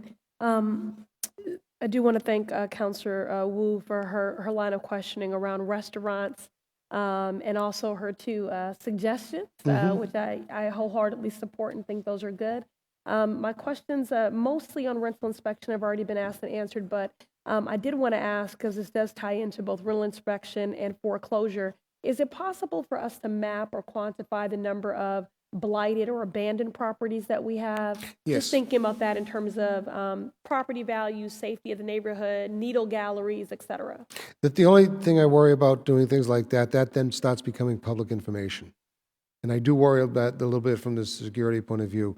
We do keep very detailed lists of where these properties are, what our history is. In some cases, we have to go into these properties and board them up, and we immediately put a lien against the property to recoup some of the city's expenses in doing that. But it automatically puts it on our list, and our staff starts following it. We can make that information available, but as I say, I find it may not be the best thing to do is to put that kind of public information out there. Okay. Do you find that there's a decline in that way, that we have successfully repurposed more of those buildings and brought them back online? You know, I just think about it, Boat in Geneva, for example, high concentration at one point of blighted and abandoned properties. So We're working very closely with Sheila Dillon and her group because we are able to resource and repurpose a lot of these buildings to make things happen. The rental registry is something that has been very helpful to us because we get clear identification of who the owner is, and the judges accept that as service so that we can get our legal process going a little bit faster. But the biggest thing, again, is public awareness. They see things that they think are out of line. And we're seeing it in, neighborhoods all over the city. It's not just, one neighborhood or another. It's across the city. We have situations where some houses are drug houses. And we try to work very closely with the police department because in and of itself, that doesn't constitute, a foreclosure or a condemnation. But if we go in there collectively with other city agencies, sometimes we can get enough of a legal case to move it to a different ownership. all right, excellent. Thank you, Commissioner. And then my final questions are around the animal care and control. Just wanted to understand, is that budget strictly paid for by the license fees from registering pets No, for the city? there is a portion of it that is funded by the city It that is funded covers by the salaries city. and things. We do have a revolving fund that does pay for food, medicines, leashes, the vets, and that's something that we're constantly trying to work on. Okay. And then my final question is, and you spoke a little bit about it earlier, and I may have missed even more of your reporting on this, but what is the status of the animal shelter in Roslindale? And Well, we just finished. staffing levels, numbers Yeah. of animals being sheltered there? Well, I do have those numbers somewhere here. There were 500 and... I can't read that. Oh, the staffing, yeah, we did repurpose one of the positions was a dog officer. So we have 9 officers, we have 4 animal care attendants, we have 3 staff, and we have 2 managers. That's the overall division. We've just recently completed retrofitting the surgical suite so that it met current standards as we go forward. We're in the process of pricing and buying new cages for control of the animals. BU was nice enough to come in 2 weeks ago and repaint the interior of the building. Mass College of Art came out and helped us repair our mural and make sure that the right name is on the facility because it's care and control as opposed to control as it was. Working with property management, there's a few physical things that have to be done over there. But as I So say, upgrades all around? All around, Ostensibly, yeah. okay. But are there animals being housed there right now? oh yes, Okay. absolutely. So any sense as to how many are there? On average, Yeah. 20 to 25. Okay, excellent. All right. Thank you so much, Mr. Chairman. Thank you. And we've since been joined by Councilor Bill Linehan. Chair recognizes Councilor Andrea Campbell. Thank you, Mr. Chairman. And thank you, Commissioner, and your team. Thank you for being here. I'm going to echo my colleagues in saying your department has been great. For constituent services, we often have to engage ISD, and for a relatively new counselor, you guys pick up the phone, you're responsive, so I want to thank you and your team, particularly the inspectors. We've had some permit issues and some issues where people are using their permits to expand in illegal ways, and your inspectors were out there immediately stopping the work and helping us, so thank you. Most of my questions have been asked and answered. I just had a couple of questions. One is, and I apologize in advance if you already answered this, how many inspectors do you have? that go out into, say, I cover Dorchester, Mattapan, Jamaica Plain, and Rosendale. And sometimes when we had an issue in Mattapan, for example, many residents, because they're frustrated when looking at work that's done that they think is illegal, we call to get an inspector, and sometimes there's a delay. I'm just curious, how many inspectors do you have covering, say, Dorchester, Mattapan, and other neighborhoods? Right now, we have, in most wards, we have one inspector from each division, housing and building. There are 2 wards that have 2 inspectors because the district is so big. But we're looking to reanalyze how we do that. So we will prioritize some of our calls. If we have an unsafe condition, that obviously takes priority over a questionable occupancy decision. A lot of times we try to triage the occupancy questions at ISD before we even send an inspector out. And if my staff isn't getting back to that constituent to tell them what the story is, please let me know and we'll make sure that that does happen. Would you say, based on the calls or requests, just thinking about, so it sounds like for Dorchester, for example, do you have 2 inspectors? We have 2 inspectors in Dorchester. I look at the number of calls we get, at least through our office, and I'm thinking, is that enough, do you think? Well, it seems that we're able to manage, what our role is. A lot of times, calls that come into ISD are actually constituent issues, so that they really belong at the Office of Neighborhood Services. But we do try to deal with them as they come in so that we can make sure that we send them to the right departments. But I do feel that, we stay on top of it. Do we try to run very lean? Yes, we do. Because it's very important that every dollar that we do spend, we get the maximum value for it. There are some cases that fall through the cracks. There are some people who call an awful lot. I mean, I can tell you just about every day what lunch is being served at Pine Street Inn and what poisons are in it, because we have some callers that choose to do that. So sometimes the numbers may look askew, but we think we're dealing with the problems, and there is nothing that is floating that isn't being answered. So. And the only reason I ask, obviously, we want to make sure that you have an adequate amount of inspectors to do the incredible work that you guys are doing. And I'm often explaining to residents that they're doing their best. They have the requests and they're getting out there, but they only have a limited number of folks that they're working with. I would like to say thanks to all of the councilors, because I'm sure you get an untold number of complaints, and you really do filter them so that the majority of the complaints I get from councilors are real issues that we are able to respond to. So thank you. How does one become an inspector? Only reason I asked, this came up when looking at, well, first of all, do you guys maintain a list of inspectors? And do they all live in the city of Boston, or they live in the city, outside the city currently? I'd have to look at that. The majority of our inspectors have been there for a long time. The average life at ISD is between 12 and 18 years. 12 and 18 years? Yeah. The inspectors have to qualify. There are state exams that they have to take, both for building and for housing, in order to be an inspector. Do we keep running lists? Not really. We do, publicly advertise for it. If you have the reasonable background in the area, you have 6 months once hired to pass all your certifications. I think, two more questions. One has to do with the rodent issue. So I had a couple of residents who followed the story related to the dry ice and were curious as to how they could get this in certain communities where they live to respond to rodent issues. How do they go about doing that? Well, it depends on the situation. If it is conducive to the dry ice technique, we'll do it. Just let us know where you want to do it, and we'll do it. I actually did it in my house and my mother-in-law's house this past weekend because we had a problem, and we dealt with the dry ice. So it's not a high, technologically advanced system to do. It's you buy the dry ice and literally fill the hole, crush the top of it. But if there are constituents that feel that that's the proper application, we'll be only too glad to do it. Thank you. And then my last question, I want to just pick up where Councilor Presley was talking about the Stop and Shop issue.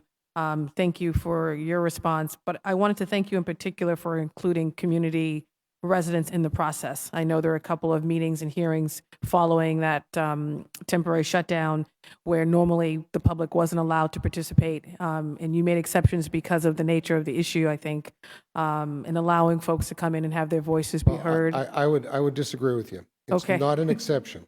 Okay, It's the rule. okay, In that, we are very much open to be part of any neighborhood meetings or anything like that. We go to an awful lot of meetings now.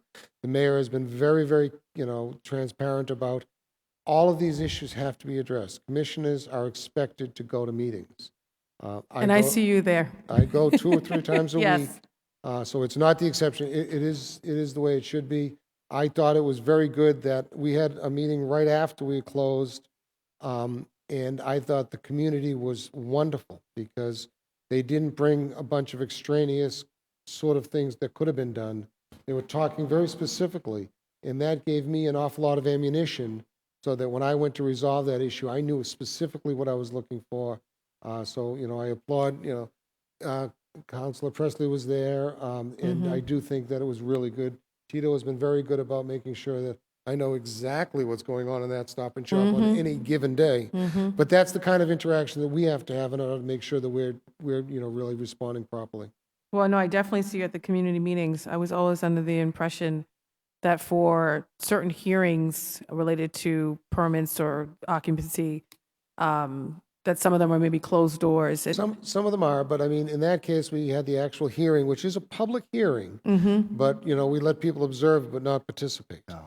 In that case, there were 2 people, that requested that they be there, and we said, absolutely. We've got nothing, that shouldn't be part of the whole community process. So I definitely think that that's really important to us. Well, thank you, and thank you. I know Councilor Presley, Councilor Jackson were working on that issue, but thank you. And those are my questions. Thank you for your entire team. Thank you. Councilor Jackson. Thank you so much. Okay, a little surround sound.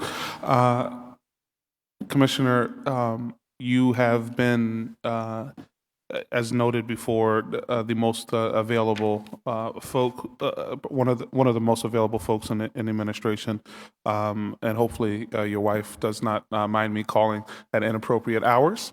But I do want to thank you. I also want to thank you for the work that you did with that same Stop and Shop that we're talking about, and working with us to ensure that access to that both doors were there. Which I and we both were there, and you actually said in a very level-headed fashion that this is just kind of not being a good neighbor to shut the door, even if it does follow the technical procedure. So I just want to thank you for that. I spoke to you that evening, and we were both there the next morning. And I just want to thank you for your availability. I also want to thank you for the Commissioner for a Day component. I got to go to the MLK event. I think it means a lot, not only to have things down here, but there's a leadership component relative to bringing a culture of celebrating diversity in communities, literally to the agency level, and you exemplify that leadership. I guess the couple of areas that I wanted to look into. Building permits, year over year, where were we relative to last year? I think your department is a canary in the tunnel, relative to either what successes that we're having, or potentially what pothole we're about to step into. We've built. The city has built over 7 million square feet the last two years. Where are we at relative to building permits? And also from we also know that there is revenue generated from that, and we appreciate your revenue. We use it and we need it. So can you give us an indication of where we are? So far this year, July and April, we've issued 16,526 building permits to generate $34,150,373. We've also collected the same period last year. We had so far this year it's 44,700,000. Same period last year was 47 million. So we're down, as I say, a little bit, but not anything that's noticeable in larger picture of things. Are we, in terms of the number, are we down also from We're last down, year? yeah, the actual number of permits were down a little bit. Dollar value of the permits is going up, so that's why it's kind of leveling itself out. We're seeing, cost of construction is going up a little bit. So that has a direct result with us. Okay.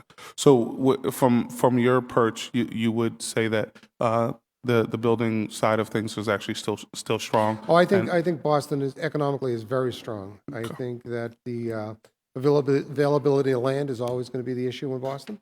But we do see a whole different approach to development and the growth of our cities. And, it's through a lot of your leadership and the mayor's guidance that we're making sure that it happens in a way that's logical and realistic.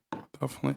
And again, thank you for the movement to push us towards online payments. Is there an opportunity to include in that online payment system maybe an annual renew, kind of like they do with gyms, where there's kind of an automatic component? Yeah, we are definitely looking at it. The whole portal has just been rolled out in the past 3 or 4 months, so we are trying to get as much of that as much as we love having everybody come into ISD. The goal is not to have that be a requirement. Yeah, and I just think things like that, and I dealt with it, and I know this isn't your space, but there was a package store, and they didn't renew, and I don't know of too many package stores that actually would not renew and just hand their license back in. I haven't seen that in my lifetime. We haven't seen many of them close either. So, in addition, around the patio component with restaurants, I know Councilor Linehan and I probably would appreciate this most, that we can have a beverage without actually having to order food. I just never understood why that was. Nor did we, or did the mayor. That's why when the late night task force, when we went through, there were a number of recommendations that we're looking at that make sense. That was one of the most obvious, and it doesn't change the profile of what's going on in the patio. So we have moved forward to remove that completely. Definitely. So on the zoning side of things, is there a possibility that, because I always found it interesting that you could be building a skyscraper and then I could be doing a back porch, and some of the stuff is the pre-existing non-conforming use. Is there kind of a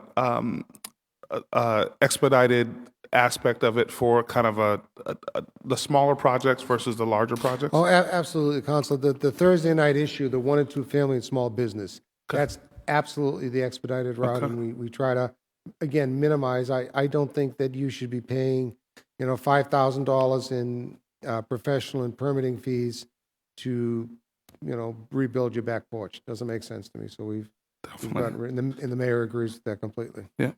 On the road, the pests component, I don't know where they came from, but in my neighborhood, we actually have skunks and possums. And I'm not quite sure, but Wild turkeys. Okay, so I haven't gotten those yet. They might be out Walking down my street in Alston. Okay, the chair is calling me a turkey. Well, we do have a festival around turkeys in Tito. Yes, we do. Yes, we do. I guess the one other piece that I before this turkey gets fried, the rental registry component. Yes. The one issue that I've always had, and I'd be very, and this is, I said to your predecessor, do you have enough staff to do, I know you do not, I'm sorry, that's not even a rhetorical question. There's no way that you have enough staff to keep up with what you told us, what your predecessor told us in 5 years to have all of those things. First it was going to be 3 years, and then it was going to be 5 years. So the issue that I have, and we brought this up a bunch of times, is just simply, I don't like to set people up for failure. Mm-hmm. And when you put yourself in a situation, I couldn't tell my parents that I was going to get a 4.0. That wasn't a good idea, right? So in your situation, where do you stand relative to, I think it's 2 years now, 3 years? We're into it 3 years now. So are we 3/5 of the way done? Well, I would say this, is that we're not where we said, or the original predictions said they were going to be. And I don't think there was... And that wasn't you. I just want to go on record. But I accept full responsibility for it. And I know that what we're trying to do is be very financially responsible on the number of staff that we have, because we know a new FTE to the city of Boston is not just the annual staff, it's a long-term staff, and it has a huge impact on the growth and development of our city. But we do have the advent of an awful lot of technology, and moving forward, we're looking at this technology. The original program that was written for rental registry was written for a 6-month window, and it was supposed to be rewritten. It never got rewritten. It is being rewritten as we speak, and it's well on its way. We have an analyst, Chris, at our office, and she's amazing.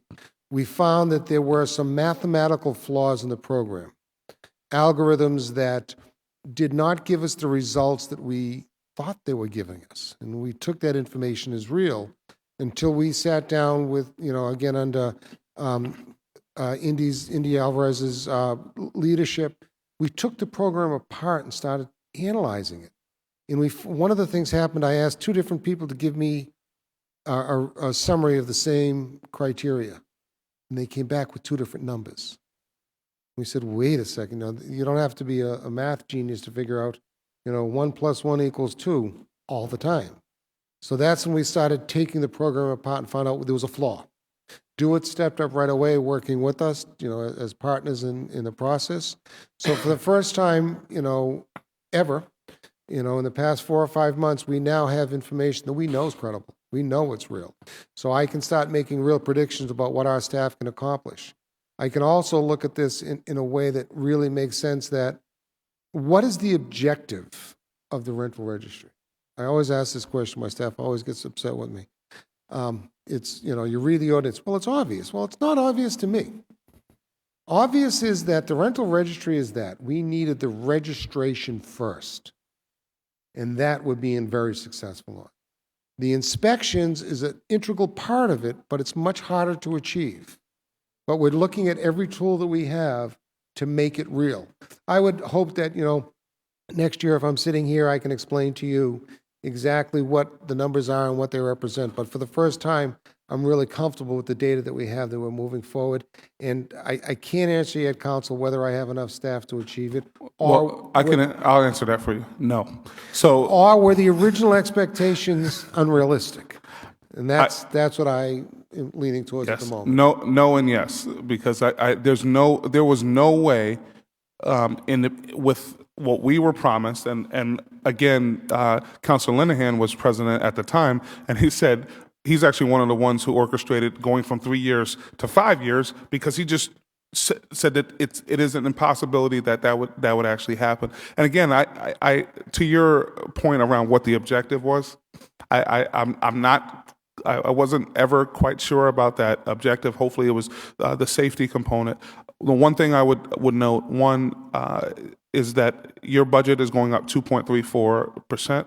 You bring in lots of revenue for the city, and your spend of $18,767,134,000 pales in comparison to what you bring in for us, which I believe is a good thing. I will go on record again. The Boston Public Schools is going up 1.35%. It baffles me that all of these departments are being raised at a higher rate than the future of the city of Boston. And so please continue to do the work that you're doing, and to continue to engage in the way that you're engaging. Your example is actually very, very helpful in terms of the leadership that's happening in ISD. Thank you very much. Thank you, Councilor. Thank you. Councilor Linehan. Ditto on what Councilor Jackson just said. That's the first time I ever had. Not really. No. No. But congratulations, Commissioner. You've done an extraordinary job in your 2.5 years here in the city. It begs itself to, and of your team, of course, and the leadership, your leadership team, but your own personal experiences, and that experience that you have has really demonstrated how a new perspective can change and refocus a department that, in my tenure in the city, which is close to 25 years now, it was always changing, and it never seemed to just kind of get it. And right now, it seems like it's heading in a direction that it can be stabilized and be quite efficient. So I want to commend you and your entire team for all the work you do. I know you put in a lot of hours, and we've known each other a long time. And I said you were crazy to take this job, but you've done an extraordinary job in leading a great team. So that first. Yeah. Thank you, Counselor. Now we throw the fastball and the curve. No. I had revenue, FTEs, permits, and zoning. And Councilor Jackson touched on most of them, but a couple of different nuances. So is $44 million the total revenue that your organization generates? That's how much we've collected so far this fiscal year. You've collected $44 million this year already? Yes. In the past 2 years you collected? We've exceeded that, 54 million, 58 million. Yeah, so- over 100 million in the 2 previous years. Right. So we're expecting over 50, maybe even 60 million? I'm projecting maybe 48 to 50 million, but I will get You already have 44? we have 44, but we have 2 months left. So. Okay. I'm hoping 52, but you never Yeah. know at the end. Well, this is a busy season, It is. and if for 10 months we get 44, right? Yeah, we'll probably get another 8, as you Hopefully, said. Yeah. hopefully. See, the thing that's very misleading about our budgets is that what it takes to operate the system is very different than the revenue that's received. There are many departments within the city that don't generate funds. So the importance of what we do is achieved and disseminated throughout other departments, so it makes very good. People have always said to me, well, why is your budget so low versus what you take in? Well, it's math. It's a very simple thing. As you know, I'm a businessman. Long as you're not shortchanging the ability to create more revenue.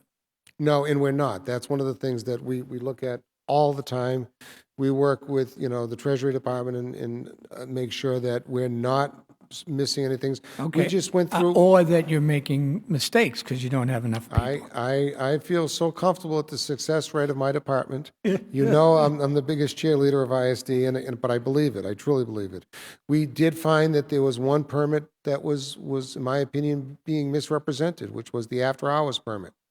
And we had a hearing here on Friday to discuss it, that originally that permit was, you paid $100 for a permit. Now that permit could be a day, that permit could be a week, but you paid $100 for it. And we immediately worked with Mr. Williams, and we made sure that it's $100 per event. So if you come in and want to work on Saturday, it's $100. You want to come in and work all week, it's $700, because we think that's fair and equitable. And we've appreciated, quite a revenue bounce in that.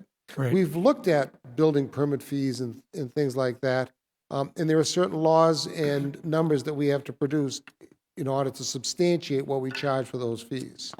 I think you're doing a fine job at generating revenue.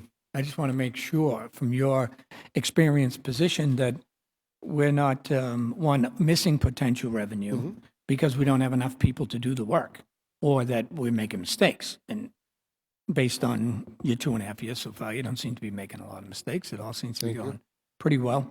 FTEs, that was a little confusing what's in the packet. There are 227 full-time employees and then 244. Patty can talk about the actual FTE. Hi. We have 244 budgeted positions. Is that full and part? Yes. Okay. The 226 that we have, that is based on any vacancies that we currently could have had, or any of our full-time employees that weren't currently on the payroll when that particular report was run. So if we have people that were out on workers' comp leaves or medical leaves, non-paying, that would not be included in the 226. Okay, so based on that number, there's 17 people that you have positions for and they're not employed? They weren't currently at the time, Then- yes. then Or not- they could be on disability. Yes, if they're off the payroll. They're off the payroll? Yes. Okay. The position remains. Well, that's though. pretty But the good. positions remain I the same, mean, yes. we had a department in here that recently cut 29 enforcement positions, revenue-generating positions. and said that they've been sitting there for a long time and they never utilized them. And then they also said, well, we don't really need to use them because we have 30 FTEs in that division that haven't been hired, additional to the 229. So that floored me, to tell you the truth. Well, and I've been looking for this enforcement to expand, not to I try decrease. very hard, And I Counselor. don't want you to comment on it. No, Please. I don't leave anybody vacant. I use every tool in my tool Great. bag. Again, you lead by example. Is it possible that I could get the revenue and the permit numbers by district, city council district? Maybe Hanson? Yeah, we should be able to do a query, but based on. I think it's important. Let me just tell you where I'm going with this. There are certain impacts on certain districts throughout the city. They take on a large portion of the burden for all things. And I think it's important for me to be able to have that information going forward when I'm advocating for those in my district. Sure. Okay? So if you I could think help. we can do it. I know I can do it by zip code. I don't know if we have the connection to do zip code to ward, but we'll look. Can I just make a suggestion that someone at MIS looks at overlaying the district maps on all matters, and that we could, Absolutely, from a Counselor. technology perspective, get that. I heard you, I was listening, even when I wasn't here, Bill, I was listening to you. Talking to Councilor Baker about an ordinance that would allow people to add a unit to their space, which I think is a good idea, but it's somewhat in conflict to some of the zoning that's going on in new zoning that's going on in the city. So I just was wondering how that might all work. What we're planning to do, and this will roll out to you guys within days. We've picked a couple of test areas that we want to give this an opportunity to present itself, to see if it has merit or it doesn't. As I've explained, we're trying to find new tricks to solve old problems. And this is something we've worked with urban mechanics to take a look at. We've had an awful lot of architectural schools work with us to see physically is it possible to do. We've come up with some, what I think, tremendously creative results. But you know as well as I do, you take the academic and put it into the real world, and sometimes it changes. So what we want to do is do a test program for 18 months to see what the impact on areas are. We've picked some of the least densified areas. We've picked 2 neighborhoods that we're going to present to you. And hopefully we'll have discussions so that we can see where that might go. It's a way, in my opinion, to optimize space that's not being utilized. You know, I've never, and I've told you this before, I don't like the fact that I have to go to the Board of Appeals to finish my attic, but I'm not coming outside the envelope of the building. I'm not increasing a detriment to the community. So these are some of the areas we're trying to really look at.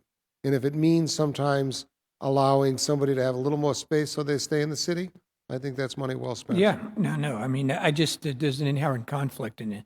I'm sure you'll figure that out. Everything I do lately, Counselor, seems to have a conflict in it. I believe that. So that's pretty much it by me. Thank you. I want to thank the chairman for all his work, because he's doing an extraordinary job. Keep up the good work. Thank you, Counselor. Thank you, Council Linehan. Thank you, Commissioner, your team. Just to echo the comments of all of the councilors, you know, your staff, yourself is always responsive, and a lot of it's under crisis circumstances too. So I just want you to pass along our gratitude to the entire staff of ISD for all they do every day. We do have a revolving funds hearing.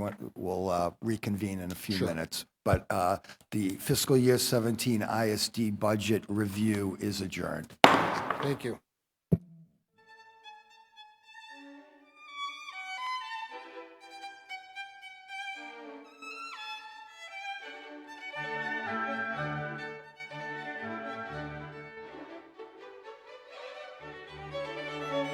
District City Councilor. Today is Monday, May 16th, and we are here regarding the revolving fund managed by Inspectional Services Department, docket 0549. I'd like to just remind folks this is a public hearing. It's being recorded and broadcast both on Comcast Channel 8 and RCN Channel 82. We'd ask everybody to silence their electronic devices. We will take public testimony at the conclusion of the presentation. If anyone would like to sign up, there's a sign-up sheet to my left at the front door. At the conclusion of public testimony, we'll take up to 10 people for online testimony via Google Hangouts at each hearing after in-person testimony. The link to sign up for online testimony is boston.gov/citycouncil/google.asp. Docket 0549. Message and order authorizing the Inspectional Services Department Animal Control Unit to reestablish, in accordance with General Law, Chapter 44, Section 53E and a half, a revolving fund to accept from the fund up to a maximum of $300,000 to fund fiscal year 2017 to reimburse for administrative costs to those city agencies which enforce CBC Chapter 16, Section 1.9 and 1.9B, and for costs associated with licensing and registration. I'd like to again welcome Commissioner and your team, and I just give you the floor at this point. Thank you, Counselor. Basically, what this is a method by which we generate revenue from licensure in rabies that will offset some of the costs of actual maintenance of the animal shelter. And it includes things like the veterinary staff, the medical supplies, and a lot of the sundry supplies that are required to operate the shelter itself. With me is Amanda Kennedy, Hi. who's the Director of Animal Care, Mary Morgan, and Patty Nyan. Thank you. And I am joined by my colleague, Counselor Frank Baker.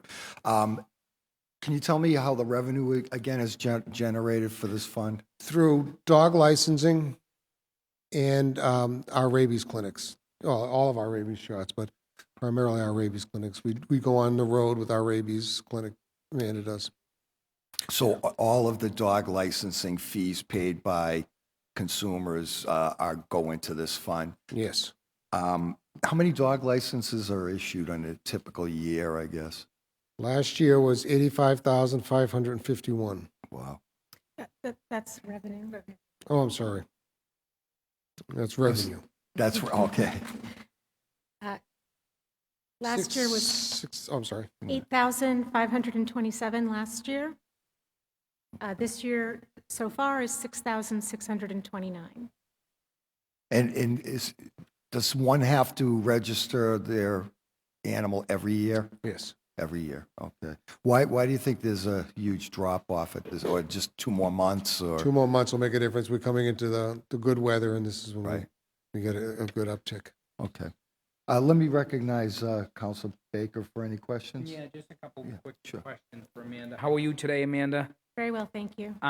Thank you for the hearing that we had on at Ronan Park, and this is outside of the revolving fund. Excuse me, just while I have you here. Are we talking about how we can be proactive with that same situation? Because I'm getting the same complaints about dangerous dogs off leash, and so what is your department doing for those complaints?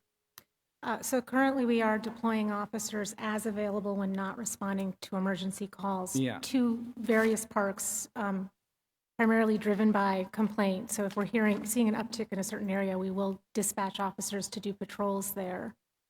So that is, with the resources that we have, that's what we're able to provide. And of course, if there are concerns about dangerous or nuisance dogs, then the constituent does have that avenue, which you're familiar with, to go through that process. So how many officers do you have? We have 8 officers That would be able to that work conduct in the these- field, correct? And they're not all on the same shift. No, that would be impossible. Yeah, so you probably have, 4 during the day and 4 second shift, or how does that?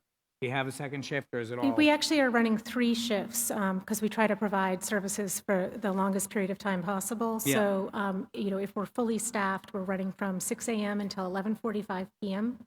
And then we are available for emergencies only after that. Okay. And another type of issue that I have, and Buddy, you can weigh in on this if you want, is the people that like to, well, they don't like to, but they just don't clean up after their dogs. In a lot of city parks, they just off leash, and and they tend to be that. I had someone in a park the other day. I asked him if he was cleaning up, and he was straight out belligerent with me. So, what do we have to? Do we have anything to combat that? Is that code enforcement or? No, well, code enforcement plays a part in that, police plays a part, parks rangers plays a part, but the biggest thing is we write tickets. We do Yeah. have tickets that we write. It's an unfortunate nuisance, and, people have to be responsible for what they do. We find the biggest thing is the presence of our officers in parks, and people are doing it, they're less likely to do it. Yeah. I don't quite know how else to deal with that beyond, we are trying to look at different campaigns to make sure people are aware that, it's a health issue, it's your children, it's, that's the biggest part of it, and that, we don't have a tremendous budget to go around doing this. But if you want the pleasure of a companion pet, then you should have the responsibility to clean up after them. Right. What do we have for dog parks around the city? And are there any that are city? I know there's one at Ronan Park, and ironically, at Ronan Park is where we have all the dogs off leash. So Outside of the dog park, yeah, yeah. So the Parks Department manages the dog parks. So there are, I believe it's around 10 dog parks throughout the city. There aren't really, other than Boston Common, any area that dogs can be off leash that's not enclosed. But that's something that would mostly fall within the Parks Department to make a decision about adding or detracting from that. Okay. Thank you. Oh, thank you. I just had one last follow-up. Prior fiscal year in the packet, total receipts, 104,000, almost 105. This year, under 45. Do you have any reason for that drop-off? And then the expenditures were 190, almost 197,015, and so far this year, 124,500. The 104,000 is for the whole fiscal year of 15. Yep. And for 16, they only did July through December. Oh, through December, Yes, okay. So we Halfway have there. made up that. Okay. So we're projecting to the revenue to be the same as last year. Okay, Yes. great. All right, great. That concludes this hearing on the revolving fund docket 0549. This hearing is adjourned. Thank you.